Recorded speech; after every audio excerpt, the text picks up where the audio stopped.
If you've ever been to Walt Disney World, there's no way you don't remember how you felt the very first time you walked into the park. That magical feeling is just one of a kind. And yes, and this is not magic. This is actually Mickey with us here today.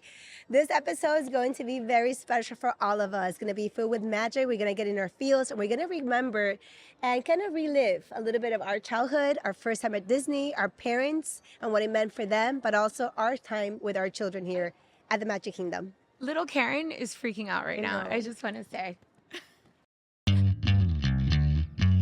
We read the books, we bought the things. We thought we were ready. And then life took our plans and changed them. I'm Karen, I'm Victoria's mommy, and I work in tech. And I'm Pamela. I have a baby boy named Ford, and I'm a journalist. And although we're both first-time working moms, we're actually pretty different. And that's totally okay.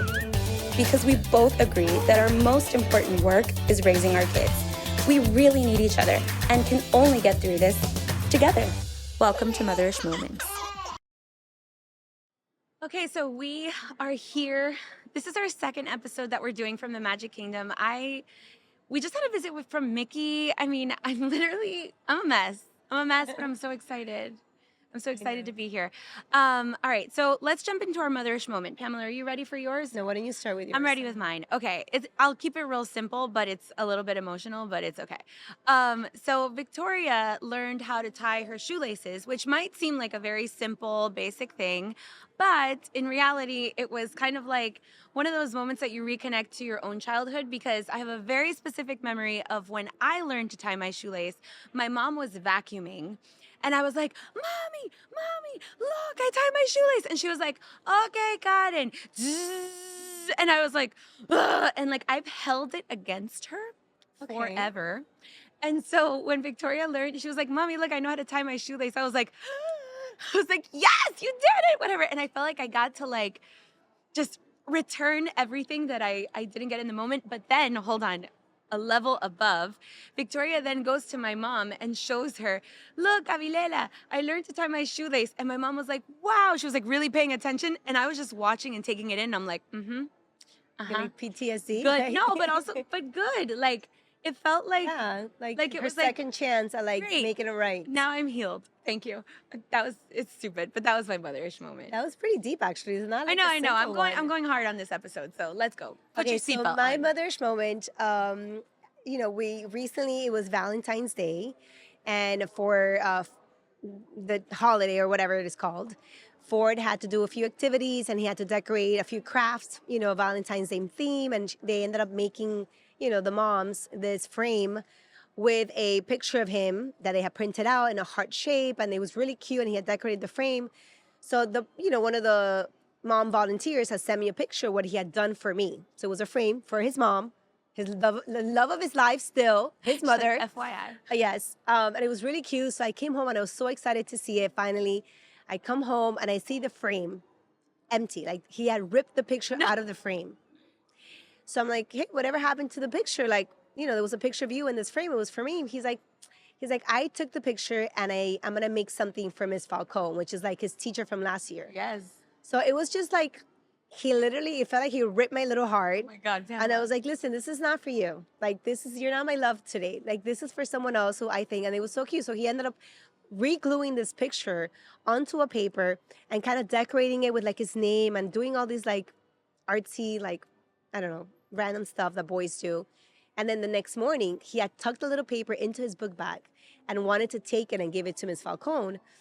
And he was like nervous about it. It was just like the whole thing was like so sweet that he actually took the initiative to make something that showed his like affection or love for this like former teacher. He's like, oh, can you come with me? So I walked with him. We went to see Miss Falcone. He took it out of his backpack. He was kind of like nervous, like all excited. And then he handed over to her, and she was so grateful. She's like, oh my God, this is so sweet that you made this. Even though you destroy your mother's gift for me. And I feel like it was like a foreshadow of like, there's gonna be other, he's gonna meet a girl, whatever, in the God, Pamela, future. reel it in. And I went into like this spiral thing of like, this is like what love is. Like you raise them and they love you so much right now, My but mom always eventually, says, "Los hijos son prestados. They are not I ours. know, They are I know. we raise them so that they can be incredible adults and contributors to society, but they're not ours. They don't belong So I to was us." very emotional, but at the same time, I was like, okay, again, like, he's doing like something. I always like show your love, like be affectionate, tell people you love them. And this is like a way of him, like, that was his love language, right? Like, it's like Yeah. weird arts and craft thing he did for her. Not for me, for her. Okay. La otra mujer. No, I'm just kidding. La otra, But, la otra. yes. So, Okay, so since we're here, I wanted to talk about, I wanted to go down memory lane and listen to you tell me about your first time at Disney. okay. So, when I was prepping for this episode, when we first were thinking about the topics or the themes for the episodes that we were going to record here at Magic Kingdom, we came up with one, which you have seen, which is like tips and how to like make this trip easier and better. And then when we were brainstorming for the second episode, I really like to do, because it's very motherish of us to really be vulnerable and open up and be emotional and whatever that may look like for you, whether you get, teary or like you start laughing or you get angry. You put on fake But glasses, like I do. It's definitely a safe space for us to open up about these experiences that have really marked us in some way. And I think our first time in Disney was for us a very emotional, unforgettable, and I think a very, I think before and after experience for both of us, right? So when I first came to Magic Kingdom, I was almost 11 years old. I had just come to the States from Peru. And the change had been very difficult. For me, coming to the States meant I was leaving behind my friends. I didn't know the language. I know it sounds like I don't know it that well either. It's a work in No, progress. but it's a work in progress. Oh, your English is great. I don't know how you No, always but do this. it was a very hard transition for me. I was very grateful. It had taken me 3 years to reunite with my mom. She had come before I did. So for me, coming to the States was like reuniting with my mother, but also adapting to a new language, new school, new friends. So it was like, but I remember the day that I came to Magic Kingdom, for me, all that stuff that had been so hard was like, it was all worth it, So you were like, so I know it's so cheesy, but No. it was the one day that I was like, oh my God, this is like, that didn't matter, Yeah. It was very soon after I had just come to the States. So I think my mom planned it so that it could be kind of like a welcome to America type Wow. of celebration, Yeah. which I thought was very strategic of her and very smart of her. Yeah. And I remember thinking like, again, my mom has always been a very working mom. And I remember thinking and knowing, even at that age, let's sacrifice. Yeah. Again, it was all very symbolic, like sacrifice of her bringing me to the country, but also her sacrifice of making the magic happen for me. Yeah. So I think for me, it was very symbolic of, opportunity of like, everything's possible. Like we could start again and, like just magical. Yeah. So that's part of my experience. So on the way, so my family and I drove up yesterday from Miami. I drove up with my parents, and I've always thought about my first time at Disney from my perspective. But yesterday, we got a little bit of traffic, so we had a little extra time. And I was like, you guys, my parents. I was like, you guys. I was like, what was the first time at Disney when you guys brought me to Disney? What was it like for you? Because I remember it from the How old child. were you? Right? I was 6. Okay. I was 6 years old. My parents were 29. And, my parents came from Peru also in 1982. So they had only been here for a few years. They were still in a relatively rough, they were on the up, but it was a big deal. And I was like, how did you plan it? Was it a big deal for you as much as it was for me? Was it a splurge? Like, I had no context. Literally, that turned into a conversation where my mom was crying. My dad was like crazy because they were like, well, Karen, that year was also the year that they had finally been able to fix their legal status here, which was a very complicated thing for them, living with an ambiguous legal status. So that year we had done that. And then somebody from the family had gifted them 2 extra tickets that they didn't use for the park. And so since they had gifted them these 2 extra tickets, they were like, now we can go because we can take Karen. We only have to buy 1 ticket. And so we only had 1 day to be able to come. So we drove up, and we spent the night at a hotel, which is so wild because it was a hotel that is in Kissimmee. And now, fast forward to 34 years later, I own an apartment around the corner from that hotel, which I had and I only realized it after I bought the apartment. Just crazy. So that day that we came here, they bought my ticket, and at the time they said that there were only 3 parks because Animal Kingdom wasn't open yet.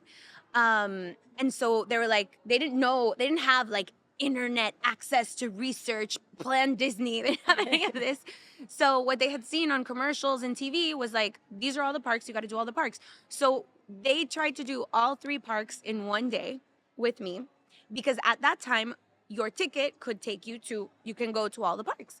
And they said that it was it was a huge sacrifice for them financially. But, sorry, my mom goes, I never imagined being there. I never imagined living it as her as an adult. She's like, I never saw this for myself. I asked my dad, I go, what about you? He goes, never. So it was their first time as well. Of course. I mean, they came from I'm telling you, 0 to then fast forward to you have your 6-year-old child and you bring her. And I was like, whoa, this is amazing. And my mom goes, seeing the magic in you was amazing. But also, I was living the magic. She goes, because her childhood never, ever, ever would have been, you would have never been able to say, fast forward, you're going to be at Disney. Right. Never. So I just found it so incredible, especially because while they're telling me this story, we're in the car on our way to Disney, invited by Disney for something that, is an accomplishment for us. And I think for me, it put me into that headspace where I think a lot of children of immigrants tend to go, you live with this, how can I pay back? How can I give back? How can I, take this back to my parents? And so I was like, I'm so happy that I'm bringing you guys, because now you get to experience this through me, with me, with my daughter. Yeah. So, sorry. It was just, I think that's where a lot of my emotional connection to this whole experience comes from, because when you become a parent, and obviously anyone who's a parent, this, all you ever want to do is make your child's life better than yours. Even if yours was good, you want to make your child's better. And so by a bonus, I also get to have something amazing for my parents, When I remember also that first time, I remember what I was wearing, a purple shirt. I'm going to share some pictures because I even when I look at pictures from that day, I remember, I feel like I sensed a sense of joy, true happiness, joy, whatever I was worrying about, whatever I was stressing about in that moment, which was the language barrier, the new friends, the new school, the new country. You could tell that day I did not care about anything else but being present. And also the joy of my mom, at that point, my mom had been through so much, being away from me for 3 years. I remember that day also, when I look at the pictures, you could tell how happy she was, and also now that I'm a mother and I was able to bring forward when he turned 2, I remember thinking about how happy makes us to see our children happy. At the end of the day, and 4 was little back then, but I remember thinking, this is for me. This is making me so happy to see him happy. Yeah, because people are always like, oh, your kids are not going to remember if you bring them. And it's I'm sorry, it's not for my kids to remember. It's for me to remember experiencing this with my kid. Right. And now I'm so excited because now he's gonna get to experience this at a different age where he's definitely more aware. Yeah. He's I'm excited now for him and also for my mom. This is the first time that, it's the second time. She came with us the first time as well. But again, it's also so special to see her as a grandmother. I think as a mom, I always felt like she always had so much to worry about and stress. And again, going back to that first day, I want to say it was maybe one of the first times where I saw her happy, happy and not worried about anything. It allows you, when I walk in, and I mean, some people maybe don't feel this way, but I very strongly feel this way. I walk into these parks and I allow myself to just be a kid. And I allow myself to be like silly and like just let it all go because like if you don't we just take life way too seriously and like there's enough drama in our lives in the world, etc., for us to not have a space where we can just chill, relax and be a kid, and that is what happens to me here. So so today, before we actually started to record, we got to enter the park before anybody else was here. It was empty. And we had done this before for work for something else, but never. It didn't hit the yes, same. never Didn't at hit this the level. And also, again, we're moms, we're mothers now. We're like I'm an adult now. we're okay. adulting now. We're in our fields. I'm in my we're 40s. Like, It's different. and we stood there and we're like, we never want to take this for granted. No. I mean, and again, I've yeah. always been so grateful whenever I experience these things, like whenever I come to the parks, whenever. But I feel like today was extra special, and I think this whole weekend's going to be extra emotional Yes. because of all those different factors, and because I think we forced ourselves to like let's really analyze it, let's process Yeah. what this means for us, right? Yeah. So we're gonna bring our guest on. I'm super excited because she's the reason that Disney opened their doors for us here. So, yeah, let's bring in our Yeah, guest. let's have. Okay, so we have our guest joining us today. We have Sarah Domenech. She is Public Relations Manager for Walt Disney World. Sarah, I'm so excited that you're here with us. I'm excited that you're here with us. Thank you. Well, thank you for Yes. having us here. First of all, Yeah, it was me. Yes, I'm it a was fan. Sarah. I'm a Sarah fan. brought the magic to Motherish. So thank you so much. I want to first talk a little bit about. First, tell us a little bit about your role. What do you do for Disney? I do magic. No. Well, we all do. I do public relations, so means that I work with all of the media that comes here to Walt Disney World, and the media that we want to audiences to know about Walt Disney World, not only in the Hispanic market, but also in Latin America and the international markets. Amazing. we saw you wiping some tears. I know this is also like a very personal connection Yes. to Disney for you as well. Why don't you share a little bit about your journey and your connection? Oh my goodness. Okay, so we are crying already.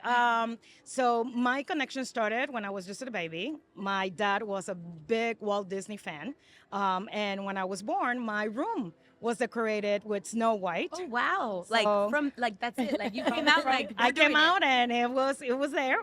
It was Snow White and the Seven Dwarfs, and I had Mickey and Donald Duck, and I have all of the photos of my room being decorated just with Disney. And like I mentioned, we used to watch all of the Disney shows because my dad was a big fan. But funny thing, in Puerto Rico, it's a rite of passage to come to Disney. Like your first vacation is to come here. Oh wow. I didn't do that.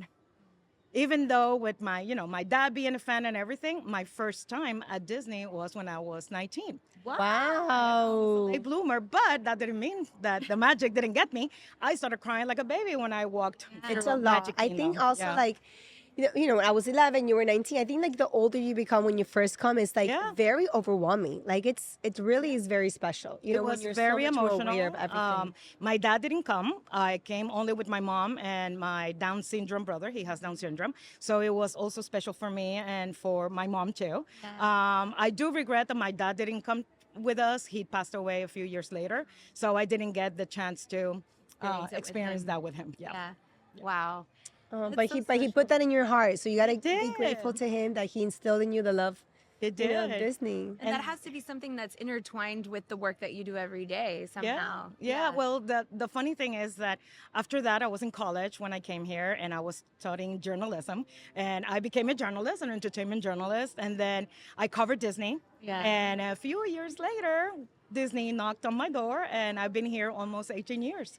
Amazing, amazing. So one of the things that we were talking about is just that the experience of Disney can be so layered, especially from a cultural perspective, Oh, right? definitely, Like yeah. I think even it doesn't matter if you were born here or if you came here from another country, from Latin America. Like coming to Disney it feels like a big deal. It feels like a big It is. accomplishment. And like, so I'm curious with all the work that you've done with like partners in Latin America and like US Hispanic, like, do you see that or am I making this up? Like, Oh, do you are see this all the not. time? No, Like, you're, yeah, you're not making that up. We see that. I think this is one of the honors that we have in this job to not only see people that come here for the first time, that come here for the 10th time, the 100th time, Yeah. that come here as adults for the first time, or that they come with the kids. They came when they were young. as professionals, young professionals, and then now when they're parents. And I think it's a different journey and a different emotion for everyone. Like it's like you mentioned, it's different stages, Yeah. and you go through the emotions in all of them. What's your absolute favorite working memory with Disney? Like the one thing that Oh, you're like, God. I will never ever get over this moment that you got to do Oh, professionally. that is a hard question because I have so many. I think the first one was actually meeting Diane Disney. She was the daughter of Walt. Yeah. We met her at an event in San Francisco, and I started crying. I started Wow. crying, and I'm like, "Your dad, like what he created." Yeah. She cried with me. And then being Hispanic and a Latina woman, I think the second one was introducing Princess Elena of Avalor. Yeah. I worked on all of that project to Yeah. bring our princesa here to Magic Kingdom. Yeah. And it was so emotional because I could hear not only the little girls, but even the cast members Yeah. around us saying, like, I have somebody that looks like us Yeah. on the stage. This is such a big deal because actually, like, I mean, for me growing up, when I was little, the princesses were not, you know, like it was, there was Belle, like whatever. It was fine, but it wasn't like I the was same. Blancanieves, so I was like, You're like, actually, I identify with Hashtag Latin Blancanieves. Snow White.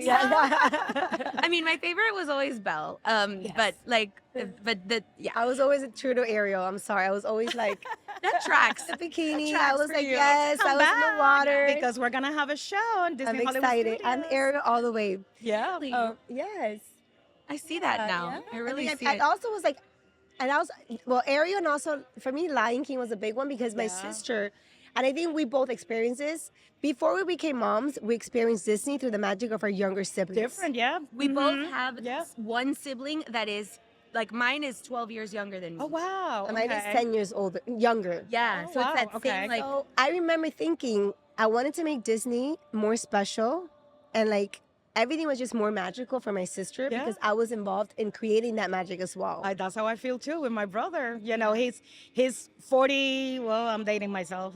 He's 40 something. But he's my little baby. So every time that I bring him, it's that. Right, You so know. and every movie that she will watch on repeat on VHS back then, Yeah. were, you know, for me it was like that era. And it that's was like why. Lion For me, it King, was it Tarzan. Ariel, and I took my little brother to see Tarzan at the movie theater, Oh, and like, wow. and that soundtrack, everything for like, Yeah, actually, it's a good soundtrack. my brother at his wedding, which just happened last year, with his mother-daughter, his Mother mother and son dance, was to a Be My Tarzan. Heart. Yes, Yeah. yes, and so like, I never made that connection, but you're right. Like, I think a lot of the Disney's influence has to do with what I lived through my sister. yes, Yeah. And I think going forward is going to be what we live with our children. But I also wanted to take this episode, and I think for, you know, to thank our parents. I think for, in your case, your dad who instilled the love for you, and also for us, like the sacrifices they made. I think we Yeah. never truly get a chance to thank them for these random things that because of time or whatever reason, we never really stop and thank them and be like, listen, mom, like,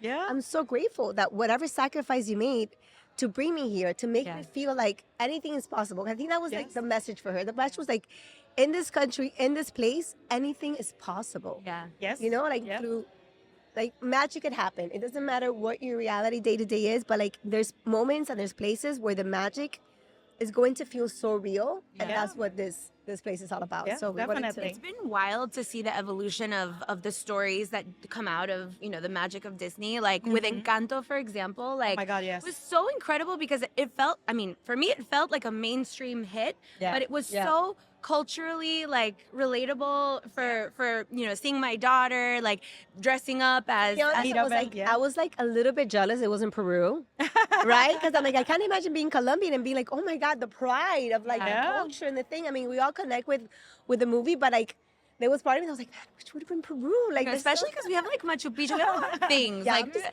there's just a lot. saying, We just we're put just- that out we're there. doing it out We're there. doing- We're doing it good because, you know, with Coco as well, is the Mexican song. Yes. Coco was And but it touches, even though I'm not Of Mexican, I'm course, not- Yeah. of course, I yes. can relate, Yes, right, to the yeah. stories. It's our cultures, it's our kind of our traditions, is what we go through, Yeah. right? So I think it's special, and it's funny now that I am a mom. I have a 10-year-old that he thinks that I own Disney. I don't, but he wants to be here every single day. yeah. If it was up to him, it's like, and it's funny when you say, you know, we didn't get the chance to thank him. I'm like, Kai, Thank you, You know, Mom. Thank what you, Mom. advice do you have, Sarah? Because I always like, I'm so aware of like, I don't want my son to take anything for granted. I Yes. really want him to be so grateful. And it's so hard because obviously we're like in different, circumstances. It's different from like what our parents went through. Correct. But I also want to make him so humble and so grateful. So it's like a struggle between like wanting to like provide all this magic that perhaps we didn't have and like I think now that he's older, he understands that a little bit more, and especially because I work here. Everybody is like, "Oh my God, you go to the parks every day," and I'm like, "No, it's still work. Yeah. When it's with him, it's fun, but he wants to come, like I mentioned, every single day. So I'm like, Mama's tired, like I'm not going today, but I do try to tell him, like. You realize that this is not normal for a kid, right? To grow up in Disney. Guys, I don't think any of the kids are going to realize this until they're in like late 20s. I was a moron until I was like 25, 26. And like 27, 28, I started becoming a more decent human being. So like I would just cut them some slack and just know that if we're laying the It will foundation. happen. I think it will Yeah, happen. maybe they when they're will like know. 35, they'll be like, "Hey, Mom. Thank you. Thank you." during his wedding speech. Yeah, I think we're good. Like we don't have to Yeah. worry about that. It's so funny that you mentioned that song because when I'm a Disney fan, Yeah. like always been. But when I became a mom, I think those songs Oh my got God. a totally different meaning. Yes. Like when he was born, listening to "You'll Be in My Heart," I'm Yeah. like, I mean, I was sobbing watching my Even brother Rapunzel and mom songs. dance. And I On know my- I on my see the Instagram, light. I did yeah, a that's a good song. I was like, okay, did a I know reel. this is a romantic one, but no, now I yeah. see the light when I look at you. Yeah. So it is a kind of But different. the Tarzan one, I did a reel with Ford, and it was very short. I think it was like maybe like 20 seconds. But the lyrics Yeah. and like me and I think he's kissing me or like holding me, and it was like that's all you need. Like that That's all- song yeah. with that moment, and like it just you're right. You redefine Yeah. the meaning of love and connection through your children in such a different way. Very different, yeah. The song Dos Oruguitas Oh, yes. from Encanto, I used to slow dance that song with Victoria. Yeah. I cannot listen to even 2 seconds of the song right now, like now that she's a little bit older, because I'm immediately like, Yeah. cry. Yeah. But in some positive My things. son with- makes fun of me every time that I start crying. Like, and he starts, making fun of me because I cry when I see Mickey Mouse. Yeah. I cried on the attractions too, and he's like, "How many times have you done this, Mama?" Yeah. And I'm like, It doesn't "Many. matter." It doesn't matter, mi amor." You know what's a moment that I won't forget either? When I went to go see I don't know if you refer to the live action film of Beauty and the Beast. Yes. So I was not prepared, first of all. Like I was like, "Oh, Beauty and the Beast, my favorite movie. Let's go watch it." Whatever. So we go to the movies. This was I didn't have Victoria yet. Yeah, We what's- go to the movies and literally as soon as it starts and she's like, "Little town, it's a quiet village." I was like, every day, like the one before. I was like, oh my God. I like literally was transported so To intensely your childhood too. that Yeah. it became one of my favorite movies again. Again. Like, I love this. So magical. I know. I think the soundtrack, going back to the soundtrack, music is such an important Yeah. component Yeah. to core memories. And you tie a lot of the experiences you've lived Mm-hmm. through those Yes. songs and through those Yes. moments and that type of magic. And I think for me, like, So I have another story. When Frozen came out, I was pregnant and I didn't know. And I was sobbing in the movie. And now every time that I either see Anna and Elsa or stage shows or when I go whenever to I the need to attraction Anna, at Epcot, whenever I see Anna, she's my friend. So it becomes something totally Yeah. different. Yeah. it's funny you say Frozen. So my sister joined us on this trip. She was last minute, Yeah. she's from New York. She was in Miami. So she ended up coming in. And Elsa for me and the whole sister relationship and how different we are and the whole thing, like, it like tugs at my heart. Yeah. So I'm so happy that she's here to support, to love, but also Yeah. to experiences, with her nephew, which is my Mhm. son, with my mother. So it's just like, it's nice to have all these different generations, but also different perspective and experiences. Yeah. And And it gives a in one different, night. like I always say that it gives a different value Yeah. to coming on vacation to Disney. Like it's Yeah. a different experience. It's a different, like it's all worth it. Yeah. Any last thoughts before we wrap up here? I think mainly if you're thinking of coming to Disney, or if you're planning to, or if you have been lately, to just not really minimize the magic behind these Oh, moments. no. You know No, what I no, mean? no. To really step into them and value them and really, be in the moment, but also just like live the magic. I think sometimes we Yeah. get embarrassed. Like I think that sometimes people are like, oh, that's so No. cheesy. But you know what? Like It's not, and it's It so is much, not. and it's so much deeper than it actually is. That there's so much more feelings and emotions and past experiences and current Yeah. ones and like also like redefining Yeah. what that looked like back then, and maybe you're trying to like do something different with your children, and maybe Yeah. maybe for some people's the experience wasn't that magical. Now they're Yeah. trying to recreate it, Definitely. and I think this is what the opportunity that they have is like you could create magic and those experiences today at Yeah. any moment. And then I have another tip. If you want to come only the girls, that's another experience too. Yeah, yeah, yeah. You definitely become a child and just Yeah, do I'm girly trying to stuff. like escape tonight. Like I told the girls, I was No, like, she's like, can we I do like a girls' night just and like Pamela, Yeah, you like I definitely just want to have hang out that. like grown up Disney style. Like Yeah. I'm trying to, That's I'm trying why to have. we're motherish. We're like maternal, but then we're like, Then we're like ish. You were like, We're like, bye. Mother-ish. Yeah. Anyway, thank you so much, Sarah. Thank you for this experience. Oh, thank you thank for you. for We opening. really are so grateful and so Yeah. humble that you thought of us. It was the Um, perfect fit. Yes, Yeah. and like and again, this is so authentic to us as well, which is like Yes. so. But I And think that's what why I makes us like so you guys special. because you are very real on all of the topics that you talk about, and I think we moms and dads too. Yeah. We need to hear our experiences and the ways that you guys are doing it. I think is great, and I know that you guys are Disney fans, so we wanted to host you here. Thank you so much. Any final thoughts? No, I'm She's so grateful. emotional. She's so emotional. Yeah, no, I'm just so excited to be here. I still am like, be in the moment, take it in. Like Yes. it still doesn't When register for Karen me. walked in this morning, she got tear and she started crying. And like honestly, it like, like those reels where they're like fast forward like the beginning, how it Mhm. started. Yeah, But I was like, hey Karen, you don't want to do this? Like, and then like, and Yes. fast forward like everything that we've been through and everything like, yeah. all I the mean, work. the Yeah. version of me I mean, that this started in my garage. This was Yeah. a garage. And Yeah. now we're here, like, Yeah. the version of me that was like on motherish that first year, it's very different than where I am today. And so even though I look back at that version of me and I'm like frustrated about this and this that you didn't do and you were this and whatever, I'm still grateful because it got me Where you to are. where I am now. Yeah. So. But anyway, thank you so much. You're welcome. I hope that you enjoy the days at the park. thank Yeah. you. Yes, now it's like, now we get to have fun. Yeah, and you're gonna have Memory Maker. We haven't talked about Oh, that, yes, but you have yes. Memory Maker. Yes. So that is a great way to That's so we can continue take making pictures. memories, That's right? like Yeah, we I could love just that. take This- pictures, like with the And people videos, with yeah. people with the cameras. But I really want Yes. my corn dogs, my mini corn dogs right now. We're hungry now. We need to address this. Yeah. But anyway, thank you so much, guys. Thank you guys. Thank you.